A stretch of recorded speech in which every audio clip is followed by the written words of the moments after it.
Tere hommikust! Tere hommikust! Tere tulemast kuulama pühapäeva hommikukohvi koos Heike ja Kaige. Tere hommikust, Katrin! Tere hommikust, Katrin! Tere hommikust, Katrin! Nii tore, et sa tulid siia meiega vestlema. Tore, et kutsusite. Kõigile kuulajatele ütlesin juba ka meie siin vestlusel tere hommikust, ütlen veel kord. Tere hommikust kõigile pühapäeva hommikukohvi liikmetele, keda on kokku juba 2094. Suurepärane. Ja mina just läksin siia meie gruppi, sest see live on siin üleval, kus sa hetkel meid kuulad ja vajutan siit jaga, inglise keeles on siis share ja jaga seda oma seinale, sest täna me räägime hästi tähtsatel teemadel, tõsistel teemadel. Ja see ei tähenda, et me siin kõik nüüd koos nutma hakkame, aga need on tegelikult väga elulised teemad ja kui sa arvad, et ka sinu Facebooki sõbrad võiks seda kuulda, siis jaga seda enda seinale. Mina jagan ka seda kohe. Ja muidugi ütle meile tere hommikust, ütle, kust kohas sa meid kuulad ja vaatad, et me näeksime, kuuleksime sind, et sa oled siin koos meiega.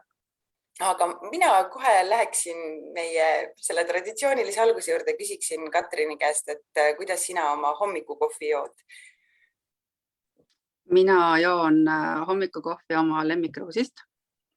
See on väga oluline minu jaoks.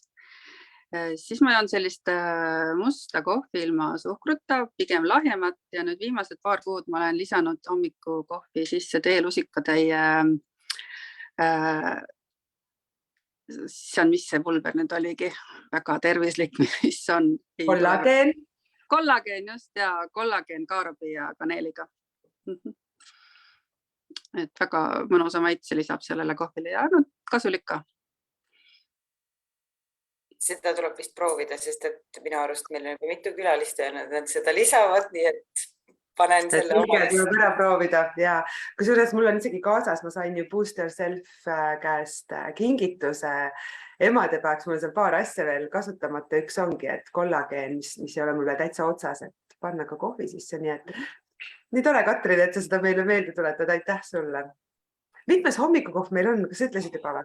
Ja meil on 86 hommikukohvi, nii et 86 pühapäeva hommikut oleme siin koos teiega juba olnud ja nüüd läheb nii nostalgiliseks, et aitäh kõigile, kes meiega siin koos on nendel pühapäevadel olnud ja kõigile neile ka, kes on meid järgi vaadanud ja kuulanud ja kommenteerinud ja kaasa elanud. Ja minul on hästi hea meel, et Katrin on lõpuks siia jõudnud, sest Katrinit ma tunnen, võibki öelda suhteliselt nüüd aasta aega ja sinu teekond on olnud hästi põnev ja tore ja me hakkasime võib-olla kuskil, võib-olla isegi juba pool aastat tagasi, praegu on ju august ja rääkima, et sa võiks tulla meile hommikukohvisse rääkima. Ja Katrin on see, kes tuli kaasa minu aktsiooniga detsembris olen tänulik, sa tegid iga päev lühikese laivi, sa jätkasid seal veebruar või märts ja juuni siis sa tegid seda. Sa võid ka seda jagada, et mis muutis see sinu jaoks, et olla iga päev laivis Facebookis ja võib-olla räägigi see kõigepealt, siis ma mis see muutis sinu jaoks, sest praegu me teeme seda grupis, mul on ju Mina teed Restart programmis ja praegu me teeme seal grupis, kus meid on 16 naist koos, aga et mis toimus, sest siin on nii palju kuulajaid, kes tegelikult teavad seda aktsiooni, mis ma korraldasin, et detsembris olen tänulik ja sealt läks ta ju edasi. Miks sa tegid seda? Detsembris see algas, eks ju, detsembris mul telefon taskus mängis sellel hetkel, ma toimetasin lumega õues ja siis ma mõtlesin, et see on nii äge idee, et mis Kai praegu välja käis, et ma lähen kaasa sellega. Ma tegin esimese laivi ära, ma tegin teise laivi ära ja siis oli see, et appi millega ma kaasa läksin, ma pean nüüd nagu kuni jõuludeni iga päev minema laivi, mida ma nagu mõtlesin või kas ma üldse mõtlesin sellel hetkel, kui ma nagu seda tegema hakkasin ja põhiline mõte sellel, mida teised arvavad, et ma teen laive niimoodi, et kes ma selline olen, et ma lähen teen Facebookis laivi. Aga see oli nagu üks hetk, sellepärast, et siis tuli see, et aga kui ma olen seda nüüd teinud, et siis ma lähen sellega edasi ka, et olgu siis natuke ebamugav, et sellel hetkel ei olnud nagu mugav, et esimesed 2 ei häirinud. Ja siis ma tegin edasi, kui see hakkas juba nagu see jõuludele lähemale jõudma, et siis ma nagu ühel hetkel taipasin, et vau, see on nagu nii vägev, et see on, ma olen nagu nii arvanud ennast üpris enesekindlaks inimeseks, aga see nagu tõstis seda hoopis teisele tasemele, seda enesekindlust või jah, et ükskõik nüüd, mida oleks vaja tegema minna või kellega rääkima, et kõik on inimesed, ma lihtsalt siis lähen ja räägin, et ma ei pea nagu kätt väristama, et issand jumal, et kuidas ma nüüd lähen või teen. Et hästi vägev kogemus oli see detsembris. Ja mäletad, mis sa ütlesid mulle, et kui detsember sai läbi, siis keegi küsis, oota, aga mis nüüd saab? Ma iga päev kuulasin, milles sa tänulik ja nüüd sa enam ei ütlegi seda. Ja samas su pere tuletas meile, et kuule, vaata, kas täna sul ikka on juba tänulikkuse live tehtud? Ja kes võib-olla ei kommenteerinud, ei lisanud laiki sinna või midagi, nad tegelikult kuulasid ja vaatasid ja see andis ka nende päevale tegelikult ju väga palju. See tohutult palju aitab kaasa ka teistele. Ja andis, et ma hiljem sain tagasisidet ka, kuidas nagu mõned sõbrad, et õhtul kodus lähedase inimesega ka arutasid, et mille eest nagu tänulik olla, millele ei pööra nagu igapäevases elus üldse tähelepanu, sest me võtame seda nii enesest mõistetavalt, aga et tegelikult on nagu nii palju põhjuseid, mille eest tänulik olla kogu aeg. Ja ma arvan, aitäh, et seda jagad, et see hästi haakub meie tänase teemaga tegelikult ka, et kuidas minna nendest raskustest läbi. Meil on alati valida, kas me jääme sinna raskusesse kinni ja nutame ja lööme käega, anname alla või me teame, et meil tuleb uus ja parem päev ja me läheme sellest läbi. Aga selline oli siis minu tutvustus sinu kohta, et aga räägi, kes sa oled, millega sa tegeled? Kes ma olen? No tänaseks on see järjekord selline, et eelkõige olen ma naine, abikaasa, siis ema, väikselt ettevõtja ja tööl käin ka, et pearaamatupidaja ametit pean. Et kindlasti see järjekord on mingitel varasematel hetkedel olnud hoopis teistsugune, kus võib-olla see naiseks olemine ja iseendale tähelepanu pööramine on seal kusagil hoopis kaugemas loetelus hoopis kaugemal. Ennem kui me siin rääkisime, kui eetrisse tulime, rääkisime, sa ütlesid hästi huvitava lause, et sa näed viimasel ajal või sa oled kogenud seda, et osadel naistel on lastega väga-väga raske. Isegi kohati raskem kui nendel, kes kasvatavad erivajadusega last. Ja tegelikult me tulemegi kohe selle teema juurde, et sul on, sa ütlesid, sa oled ema, sul on 2 last, eks? Ja üks nendest on erivajadusega ja sa ütlesidki, et nüüd sa oled nagu valmis sellest rääkima just selle koha pealt, et sa vaatad, et kui palju tegelikult virisetakse ja vingutakse, kui raske mul on, ma ei saa hakkama, aga mis siis veel, kui see laps ei ole selline, ütleme, tavaline, eks? Et läheme kohe selle teema juurde, meil on päris palju siin kuulajaid. Et veel kord tuletan meelde, kes arvab, et ka teie Facebooki sõbrad võiks seda kuulata, siis jagage seda videot. Et see on tegelikult väga selline oluline teema, et me näeme enda ümber järjest rohkem inimesi, kes on ratastoolis, kes ei saa võib-olla midagi tehtud, ise võib-olla te ei näe, käivad selle valge jalutuskepiga, on ju. Meie ühiskond on hästi palju tegelikult ju, me näeme selliseid inimesi, ma mäletan, kui mina olin väike tüdruk, kasvasin üles noor neiu, meil ei olnud selliseid inimesi palju ühiskonnas, neid peideti, nende pärast tunti häbi, nad ei olnud nagu okeid meie jaoks, aga nüüd on see nagu uus normaalsus selles mõttes, et me näeme, et selliseid teistsuguseid inimesi on olemas, ega ma ei oska ka siin sõnu leida, sest mina ei ole väga palju selle teemaga ise kokku puutunud.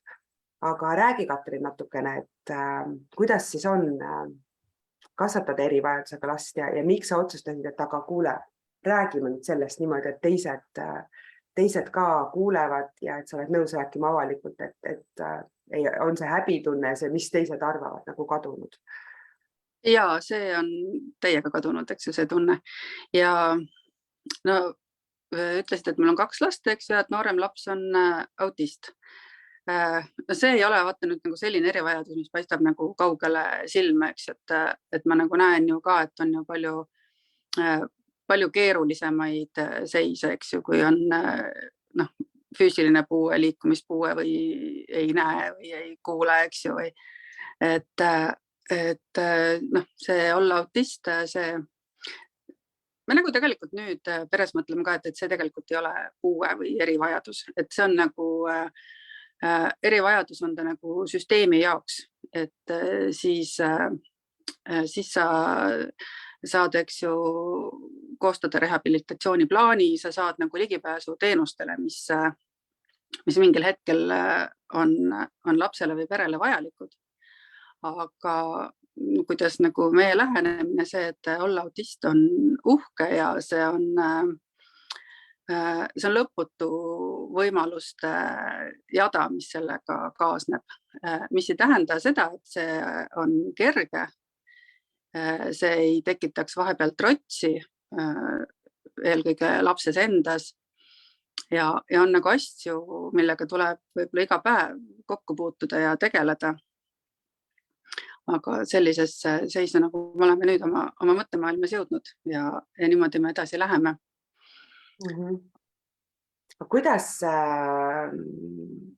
Kuidas sa selle vastu võtsid, kui sa said teada, et su laps on autist, mis siis toimus sinuga? See on selline pikem lugu, et tegelikult ma ise nagu hakkasin seda aimama siis, kui laps oli umbes mingi 1,5-aastane või 2-aastane, nagu hetkel, kus tegelikult üldse ju mingit diagnoosimist veel ei käi, lihtsalt nagu mingid seigad käitumises nagu tundsid seda, eks ju. Ja ma nagu selle teadmisega elasin, ja mõtlesin, et lasta nagu siis olla, aga ühel hetkel tuli nagu tegutseda, kui kool hakkas kätte jõudma kooliaeg, et siis oli selge, et sellisesse tavalisse suurde klassi minek ei sobi. Ja siis tuli hakata nagu nii-öelda paberid ajamises, eks ju.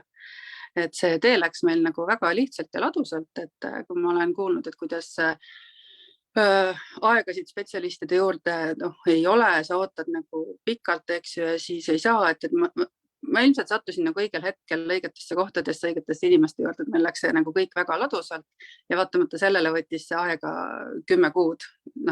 Alguses sellest, eks ju, kui ma nüüd läksin, et on selline mure ja ütleme, ja siis lõpuks, kui oli siis nagu selge, et jah, et on mure ja paberi peal on nagu otsus olemas, et tuleb nagu teistsugune korraldus õppimise osas, mitte nagu siis tavaline klass.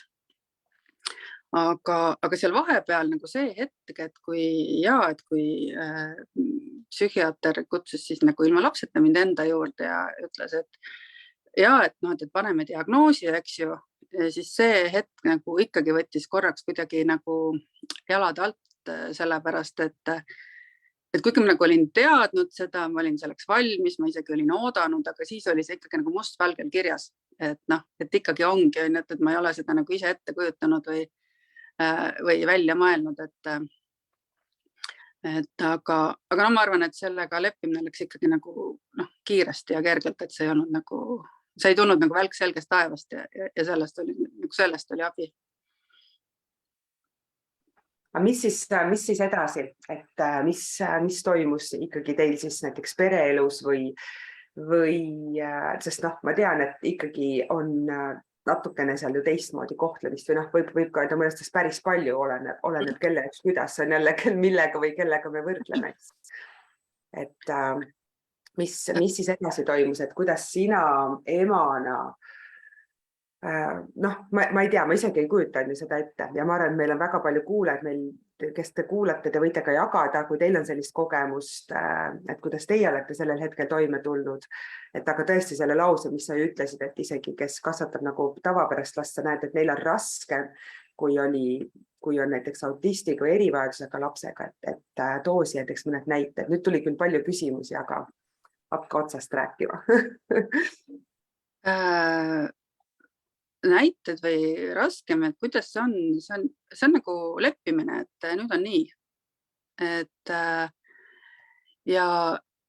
Ja samas ega sellepärast ei jää nagu elu seisma või midagi, kuigi mingil hetkel nagu natuke jäi, sest et ma nagu ise läksin hästi sellesse kapslisse, et kuna lapsele ei meeldi, kui on palju rahvast, eks ju, ei meeldi ootamatud plaani muutused, et ma tulen lendan kuule, lähme nüüd sinna, kuhu iganes, eks ju, randa kauplusesse kusagile külla.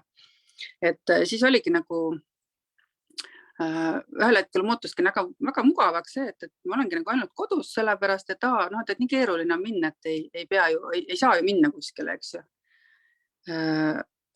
Aga tegelikult saab, aga sinnani läks lihtsalt nagu natuke aega, enne kui ma aru sain selleks, et tegelikult saab, et kõike ei saa kohe ja mõnda asja on peabki nagu pikemalt planeerima ja mõtlema. Aga selle taha ei saa nagu ei jää asjad nagu seisma tegelikult. Aga võrreldes, kui võrrelda nagu, ma isegi ei võrdleks nagu lihtsalt nagu tavalise lapsevanemaga, vaid nagu iga lapsevanemaga on see, et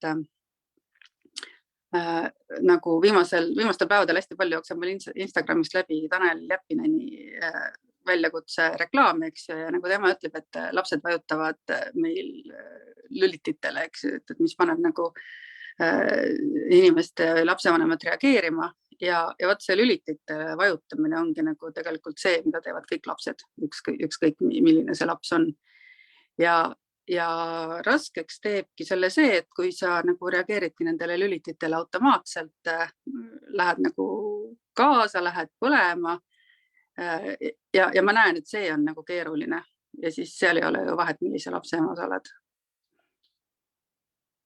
Nii et tegelikult see, miks sa oled valmis sellest ka nüüd rääkima avalikult, ongi see, et sa näed, kui palju sa oled oma mõtteviisi selle koha pealt muutunud, et sa ei istu enam seal haletsuse otsas, vaene mina, miks minuga nii juhtus, miks ma sain niimoodi karistada, mis nüüd on, vaid et sa näed, aga siin on tohutud võimalused, sest me oleme ju siin maailmas selleks, et kogeda, me oleme siin selleks, et inimesena areneda, kasvada isiksusena. Ja ma arvan, et seda on sul elu kuhjaga pakkunud, eks? Aga mis on mingid kõige raskemad hetked, millega sa oled pidanud toime tulema või kuhu, ja küsin ühe küsimuse korra. No, kõige raskem hetk on tegelikult see enda depressioon, et millest siis nüüd sügisel ongi nagu 2 aastat täpselt sellest hetkest, kui ma läksin arsti juurde ja ütlesin, et ma enam ei jaksa, et teeme midagi. Aga seda, miks nagu depressioon, ma arvan lihtsalt, et see on sellest, et ma ise nõudsin endalt liiga palju ja arvasin, et nagu keskkond nõuab minult veel rohkem, aga see oli ainult minu arvamusega ju, keegi ei nõudnud mult nagu midagi, et ma pean seda ja teist ja kolmandat tegema ja olema, et ma ise tekitasin need nõudmised endale. Aga mis siis nüüd teisiti on? Sa ütlesid tegelikult 2 aastat, see on ju lühike aeg ja alles 2 aastat tagasi, aga kerime korraks selle tagasi, et kuidas mis sa nüüd näed, et miks sa jõudsid sinna depressioonini, võib-olla midagi, mida sa saad öelda, mis üks naine näiteks ka meil siin kommenteerib, et tal on erivajadusega laps, mis ta nüüd nii palju kommenteerinud, ise kui tore, aitäh Imbi sulle. Üks laps on puudega, teine on samuti arengust maas, et näiteks 2-aastane, siis et tal on veel väiksed lapsed, et võib-olla midagi, mida sa näed, mis viis sind selle depressioonini, tagantjärgi, mitte me ei räägi siin, et kahetsust on ju, me ei saa seda minevikku muuta, sa saad nüüd teha teisiti, aga võib-olla keegi saab võtta siit mingi et mul on ka mingid need sümptomid, et ma ei laskuks sinna, et midagi, mis sa näed, mis sind viis nagu sinna maani. Sa ütlesid ühiskond, sa arvasid, see oli tegelikult sinu peres, et ühiskond ootab palju, said enda vastu karm, mis meil emadel kõigil on, eks. Aga midagi, mida sa näed, mis oleks saanud ju teha teisiti. Ma ei ole niimoodi nagu mõelnud, et mida ma oleks saanud teha teisiti, aga ma võin nagu rääkida sellest, et kuidas ma märkasin, et äkki see on depressioon. Ja siis tegelikult sellest märkamisest kuni abi küsimiseni läks veel nagu 9 kuud aega. Aga lihtsalt ma nagu ühel hetkel märkasin, et ma nagu ei jaksa ja ma ei taha, et ma olen nagu kogu aeg nii väsinud, et ma ärkan hommikul üles ja ma olen juba väsinud ja ma tean, et mul on vaja teha see ja teine ja 3. ja 4. asi ja ma lihtsalt istun ahju kõrval ja ma ei tee mitte midagi, sest ma nagu ei suuda ennast sundida üles tõusma. Ja ma nagu tead, ma arvasin, et depressioon on hoopis teistsugune, on ju. Ma arvasin, et ma olen nagu, et inimesed, kellel on depressioon, et nad on, ma ei tea, nutavad hommikust õhtuni või ei taha elada enam, eks ju, või see on nii hull, et peaks üldse nagu juba isoleerima, eks ju, kuskile, sest et ta tahaks endale või teistele viga teha, aga tegelikult see võib olla ka selline vaikne ja märkamatu. Aga lihtsalt ei ole nagu, mina nagu ütleks, et see oli nagu täiesti tunnete puudumine, et ei olnud suurt kurbust, aga ei olnud nagu rõõmu ka nagu pisiasjadest või midagi sellist, et lihtsalt nagu suhteliselt selline autopiloodil toimimine, et jah, süüa on vaja teha, tööle on vaja minna, eks ju. No koristamisega oli väga halvasti sellel hetkel, et seda ei tahtnud nagu üldse teha, ja siis ma mäletan, ma lugesin ühte Aadik Levini artiklit, seal oli nagu juttu toidu seoses depressiooniga. Ja võt ma mäletan konkreetselt, et selle lugemine pani mul nagu kellukese helisema, aga äkki on mul ka depressioon. Ja siis ma näiteks piirasin natuke kohvi joomist, sest ma jõin nagu kohvi palju ja see nagu füüsiliselt tegi olemise natuke paremaks. Aga siis, kui oli natuke parem, siis mulle kohv meeldib, siis ma jõin teda jälle rohkem ja siis läks nagu jälle kehvemaks ja niimoodi ma siis veel nagu 9 kuud venitasin seda, sest et kuidagi häbi on ju natuke, et kuidas ma nüüd ei saa hakkama, kuidas mul depressioon on ju.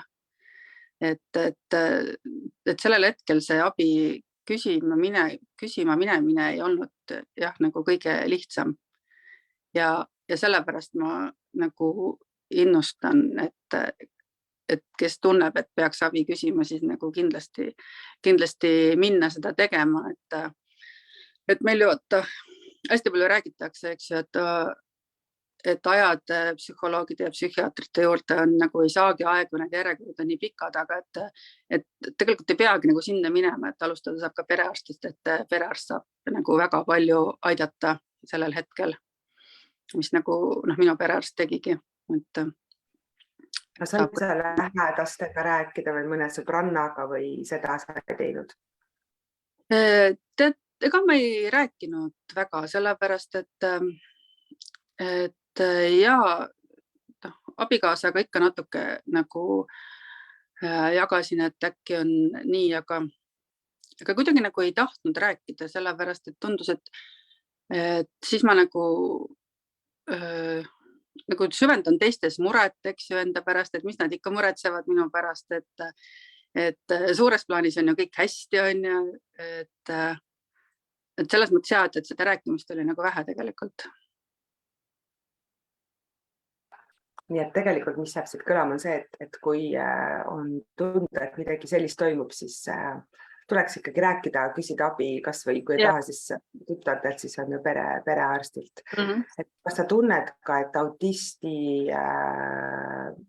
lapse emana võiski ka see olla põhjus, miks sa jõudsid sinna depressiooni? Või see ei olnud praegu sellega seotud? Ma ei seostaks neid küll,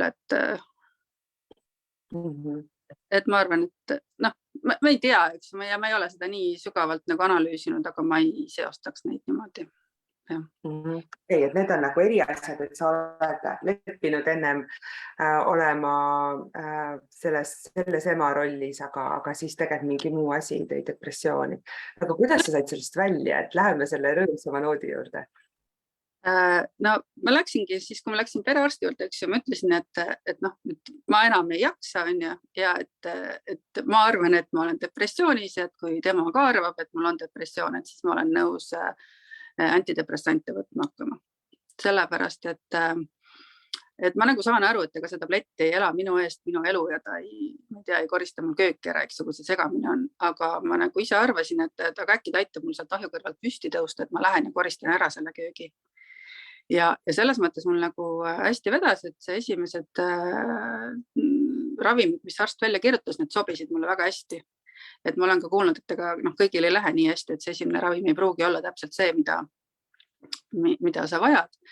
Aga minul nagu aitasid nad väga hästi, et ütleme esimese 2 nädalaga kadusid ära sellised füüsilised sümptomid, et kui tekkisid mingid nagu paanikahoog, eks, et süda peksab ja ja Rinnu salutab ja õhk saab otsa, et need kadusid nagu väga kiiresti ära. Ja no juba sellest läks nagu palju paremaks, eks ju. Ja siis ütleme siis niimoodi, et kui pool aastat oli mööda läinud sellest hetkest, siis hakkas nagu selline vaimne paranemine pihta, et kus ma hakkasin märkama igasuguseid koolitusi. Esimene, ma mäletan, mis pani paika oli, ma nägin, et Helina Mägi koolitus 3-tunnine 3 erineval päeval 1 tund. Et ma osalesin sellel ja sealt, mis jäi nagu mõte jäi kõlama kukla taha, on see, et mina ise vastutan.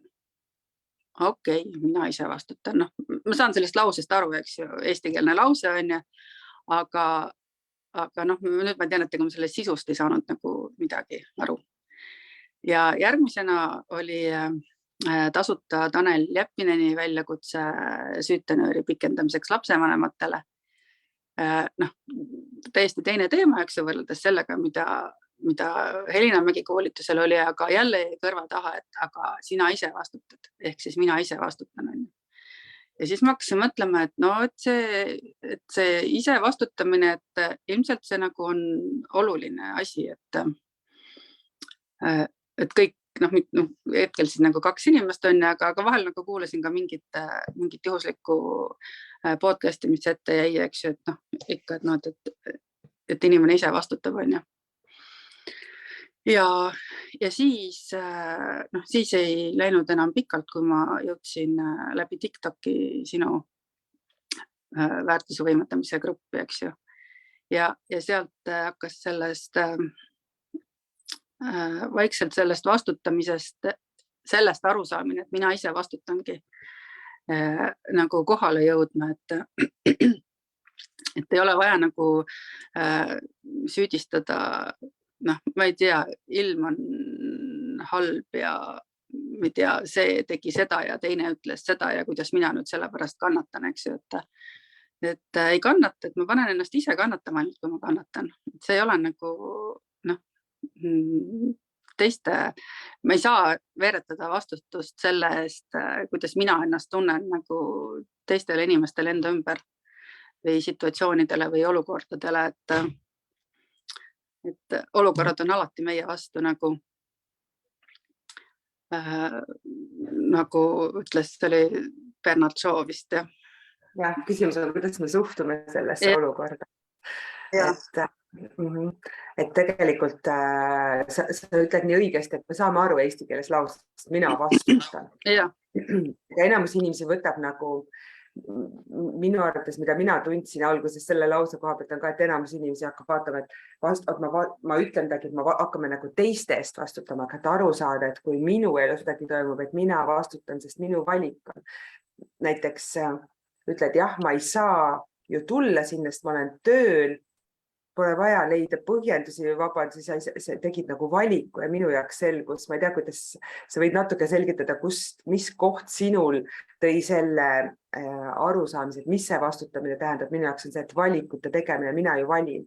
Näiteks ma võin ka öelda, et ma jäin hiljaks sellepärast, aga see oli ju minu valik kuidagi, kas nii teha või liiga hilja välja tulla või ma ei saa seda sellepärast teha, et mul on lapsed, see oli ju ka minu valik ja see nüüd ei tähenda, et me jääme sinna kinni, on ju kuskil, et nii kui me toome tegelikult vabanduse, mida ma hästi palju praegu tegelikult oma klientidele õpetan, et ära ütle, et sa ei saa kuskile tulla.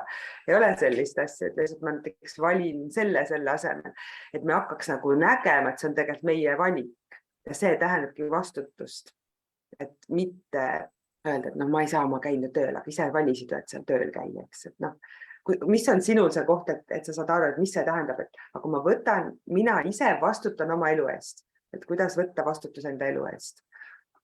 Mul oli selline hetk, et ma juba nagu arvasin, et ma nagu saan aru, eks ju sellest, et mida see tähendab, et ma ise vastutan ja tundus, et ma olen selles juba päris hea, aga siis oli nagu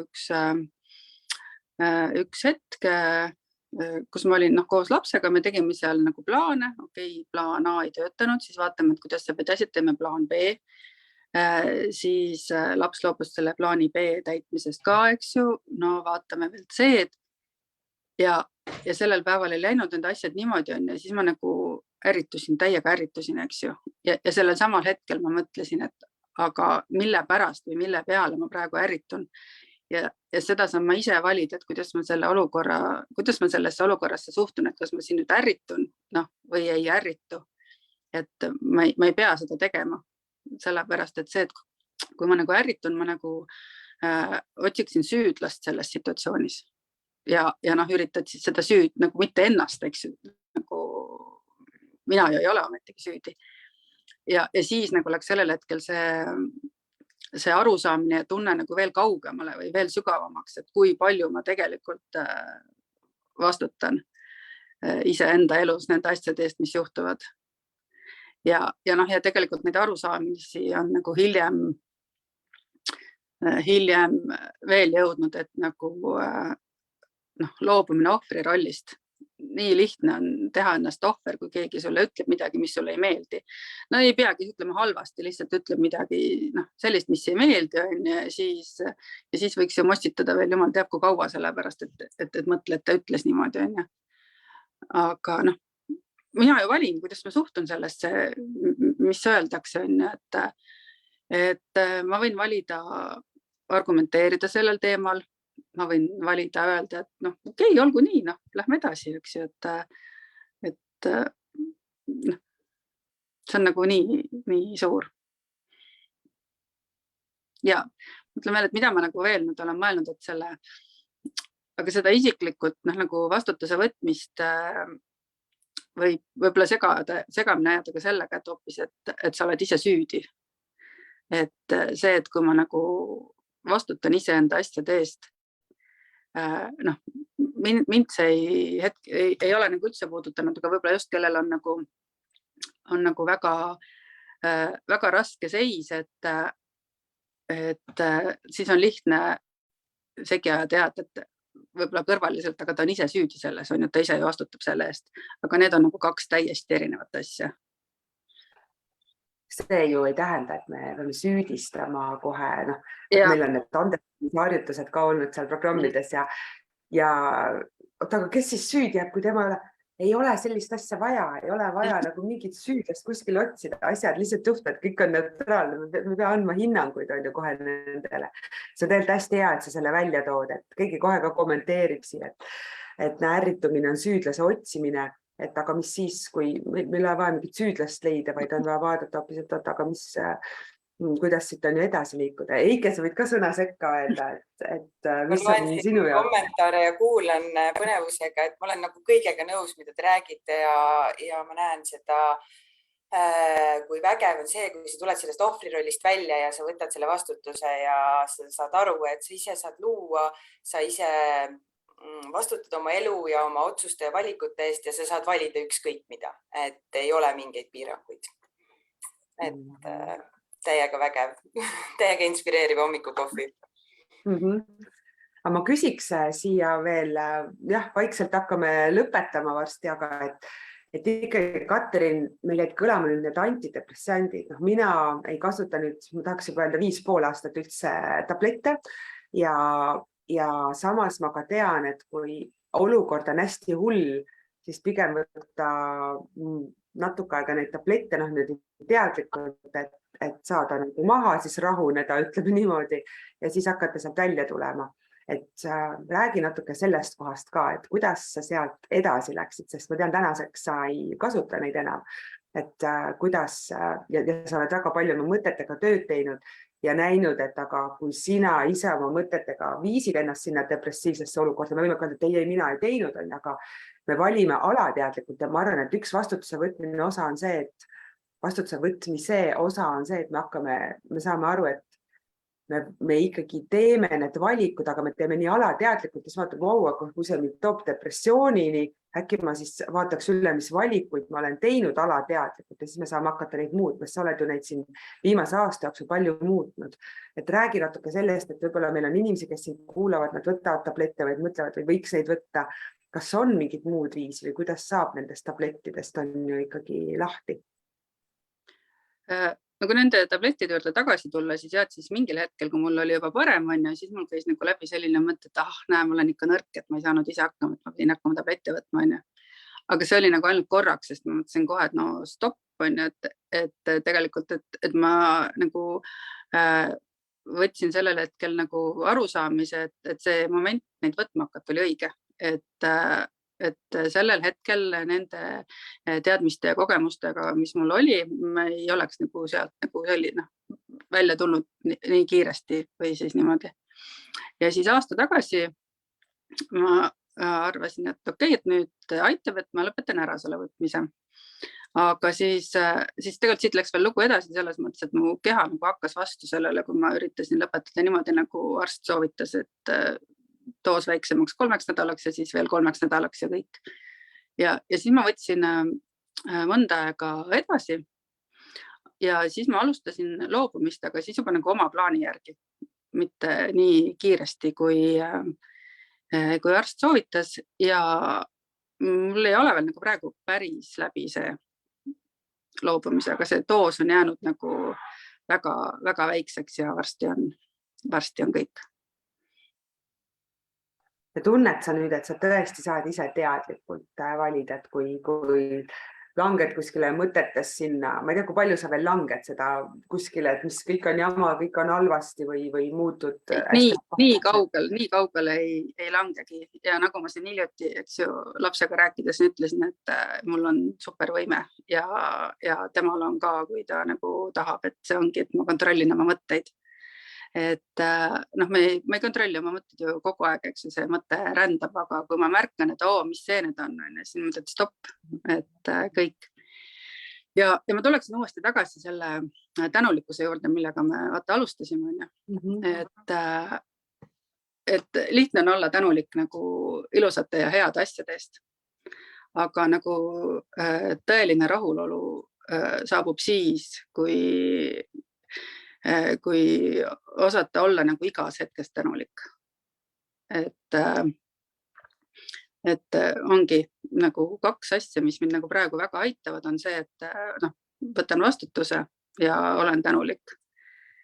Ja näiteks selle tänulikkuse juurde ma võin rääkida selle parmude näite. Eks ju, et kui ma niitsin muru, oli selline palava suvepäeva õhtupoolik, et nii palju oli parme ja nad ainult nagu hammustasid mind, et ma muud ei saanudki, et ühe käega lükkasin muru niitet ja teisega muudkui aga vehkisin ja tagusin ennast nendesse kohtadesse, kus just oli hammustus olnud. Ja siis nagu hakkasin mõtlema, kuidas ma nendele parmudele siin nagu tänulik olen siis, et nad ju hammustavad mind ja on tüütud ja mul tuli sellel hetkel meelde üks lehekülg ühest raamatust, et How to Relax oli selle raamatu pealkiri ja seal oli pisikene lehekülg narskamisest. Et kui sa pead jagama nagu ruumi inimesega, kes narskab ja sa ei saa magama jääda, et siis kuidas nagu tee sellest narskamisest endale midagi, mis aitab sul jõuda siia ja praegu ja keskendu sellele. Ja siis ma sain aru, et need parmud on nüüd praegu nii-öelda see narskamine siis minu jaoks on ja jõudis aru saama, et ma ei peagi nendele parmudele tänulik olema kuidagi. Aga et selles hetkes on nagu nii palju muud, mille eest olla tänulik, et näiteks sellest, et mul on see murulapp, mida niita.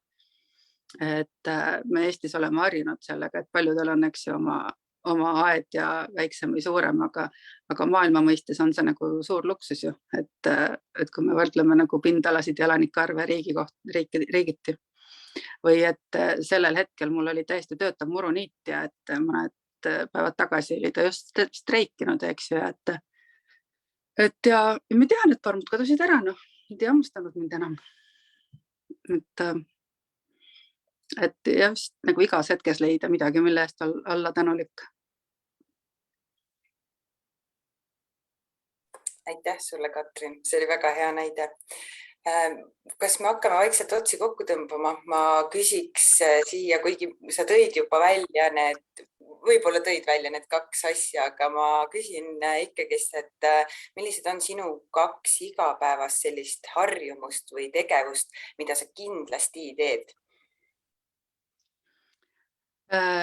Harjumus number 1 on see, et ma lähen igal hommikul jalutama peale ärkamist kohe. juba pikka aega, ka nendel hommikutel, kui ma võib-olla ärkan natuke hiljem ja mõtlen, ma täna ei viitsi, et siis ma lähen ikkagi. Ja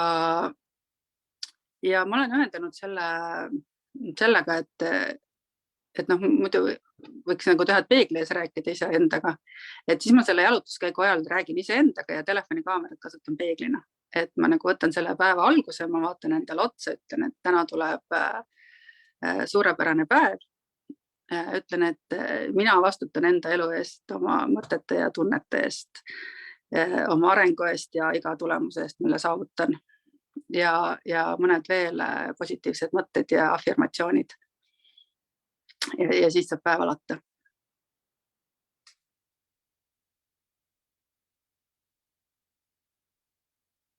Nii super. Aitäh sulle, Katrin, et sa jagasid kõike seda, mida sa täna meile siin rääkisid. See oli väga-väga põnev kuulamine. Siin kommentaarides on mõned küsimused sulle, mida me ei hakka siin lõpus küsima, aga sa võid korraks vaadata ja siis neile vastata siin, et on antidepressantide kohta on küsimus, kuidas ära tunda erivajadusega last, kui ta on seal 2-aastane, et kui sa leiad hetke, siis sa võiksid vastata nendele küsimustele siin. Ma vaatan, et Kai on meil vist, ma loodan, et me ei oleme laivis ikka. Kaid igal juhul ei ole vist. Et ma tänan sind selle mõnusa hommiku eest ja ma tänan kõiki meie kuulajaid, kes olite meiega siin ja kuulasite, et see oli imeline hommik. Kas sa tahad veel võib-olla lõpetuseks midagi öelda kõigile neile, kes meid täna hommikul kuulasid? Niimoodi kokkuvõttes ma ei teagi, hästi palju see räägitud, aga ma siis lõpetan nagu selle mõttega, et küsi abi, kui sa tunned, et abi on vaja. Ja et kui keegi tuleb küsima nagu sinu käest, et siis kuula ära. Sellepärast, et seda abi võib nagu küsida inimene, kellele kõrvalt peale vaadates tundub, et tal on ju kõik nii hästi ja tal on ju kõik nii korras, et millest ta räägib. Ja küsige abi ja rääkige teistega. Aitäh sulle, Katrin, et sa tulid ja kohtume juba järgmisel pühapäeval kõigi kuulajatega. Tšau! Tšau!